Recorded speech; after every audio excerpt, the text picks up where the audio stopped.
Syedaralun, dalam rangka memeriahkan hari ulang tahun ke-58 Partai Golkar, Dewan Pimpinan Daerah 2 Aceh Selatan menggelar Jalan Sehat di Tapak Tuan pada Minggu 16 Oktober 2022. Jalan sehat tersebut dilepas oleh Bupati Aceh Selatan Tengku Amran, ditandai dengan pelepasan bendera di Jalan Komplek Ruang Terbuka Hijau Taman Pala Indah Tapak Tuan. Pantauan serambinews.com, ratusan masyarakat dari berbagai kalangan begitu antusias mengikuti Jalan Sehat. Kegiatan ini dihadiri oleh unsur Forkopimda, anggota DPRK Aceh Selatan Siska Elviadir Rajo Evi, para kepala SKPK, kader, serta pengurus partai dan tokoh senior Partai Golkar Aceh Teku Mudasir.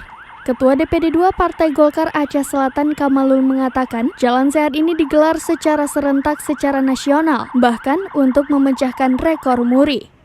Panitia juga menyediakan berbagai hadiah menarik untuk peserta. Selain itu, Kamalul juga mengucapkan terima kasih kepada semua pihak yang telah ikut menyukseskan Jalan Santai dalam rangka hari ulang tahun ke-58 Partai Golkar. Sementara itu, Bupati Aceh Selatan Tengku Amran dalam sambutannya menyampaikan ucapan selamat kepada Partai Golkar, semoga ke depan lebih sukses lagi. Dikarenakan Partai Golkar adalah salah satu partai senior dan tertua di Indonesia yang memiliki politisi dan kader yang solid.